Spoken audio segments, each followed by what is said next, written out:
Je vais très bien bâcher parce que j'ai relu la charte de l'impérialisme. Ah. Et j'ai retrouvé, parce qu'on nous demandait ici un jour que... Quelle est la source? Quelle est la source? Oui. Voilà. Alors Bachir est venu avec la source. La présente charte a été élaborée à Washington pendant la traite négrière. Ensuite, discrètement négociée à la conférence de Berlin en 1885, pendant que les puissances occidentales se partageaient l'Afrique. Elle a été renégociée secrètement à Yalta au moment du partage du monde en deux blocs après la Deuxième Guerre mondiale et pendant la création des sociétés des nations, l'ancêtre de l'ONU. Bachir, la source de ce document, je vous le dis, c'est le musée de Tervuren. Tervuren, c'est en Belgique, je crois. Tervuren, c'est en Belgique. Donc nous donnons la source. Si vous allez là-bas, vous allez trouver l'original de ce document. Parce que quand on parle ici, on dit non, il n'y a pas de preuve. Voici la preuve. Donc on donne les sources de l'origine. Là, premièrement, regardez. Article 1, je vais si vous voulez rapidement. La devise de l'impérialisme, c'est gouverner le monde et contrôler les richesses de la planète.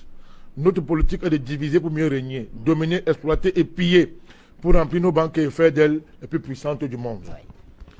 Article 2 de la charte. Aucun pays du tiers-monde ne constitue un État souverain et indépendant. Article 3. Tout pouvoir dans le tiers-monde émane de nous. Nous les exerçons par la pression sur les dirigeants qui ne sont que nos marionnettes. Aucun organe du tiers-monde ne peut s'en attribuer l'exercice. Tous les pays du tiers-monde sont divisibles et leurs frontières déplaçables selon notre volonté. Le respect de l'intégrité territoriale n'existe pas pour le tiers-monde. On va arrêter de Il y a combien d'articles à peu près? Non, c'est beaucoup. Je survole, rappelez-vous. Tout pouvoir et gouvernement établi par nous est légal, légitime et démocratique. Article 6. Mais tout autre pouvoir ou gouvernement qui n'émane pas de nous est illégal, illégitime et dictatorial, quelle que soit sa forme et sa légitimité. Tout pouvoir qui oppose la moindre résistance à nos injonctions perd par le fait même sa légalité, sa légitimité et sa crédibilité. Il doit disparaître.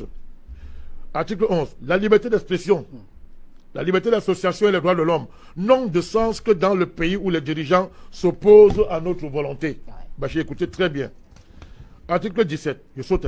Notre aide doit être accompagnée de recommandations fortes de nature à empêcher et briser toute action de développement des pays du tiers-monde.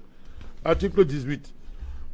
Nos armées doivent toujours être plus fortes et plus puissantes que les armées des pays du tiers-monde. La limitation et l'interdiction d'armes de destruction massive ne nous concernent pas, mais les autres.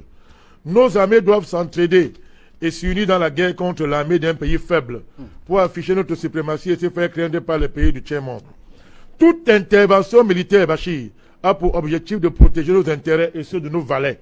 Toute opération d'évacuation de ressortissants des pays occidentaux cache notre mission réelle, celle de protéger nos intérêts et ceux de nos valets. Je termine par l'ONU. Écoutez bien, article 22.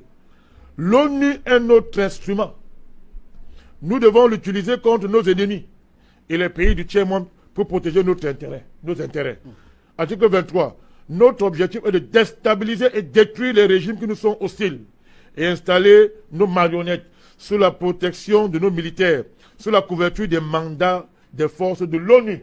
M. Bachir, dites bien, les résolutions de l'ONU sont des tests qui nous donnent le droit et les moyens de frapper, de tuer et de détruire les pays dont les dirigeants et les peuples qui refusent de se soumettre à nos injonctions sous la couverture des résolutions du Conseil de sécurité de l'ONU. Mon cher Bachir, je termine par là.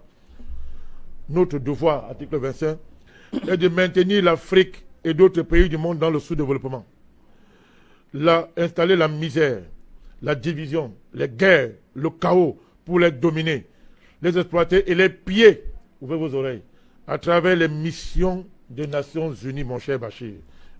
Notre règle d'or, article 26, est la liquidation physique des leaders et dirigeants nationalistes du tiers-monde. Alors Bachir, je ne continue pas. Ouais. Charte de l'impérialisme. Je vous dis, on en a demandé, il n'y a pas la source. Tervuren se trouve le musée royal de l'Afrique centrale.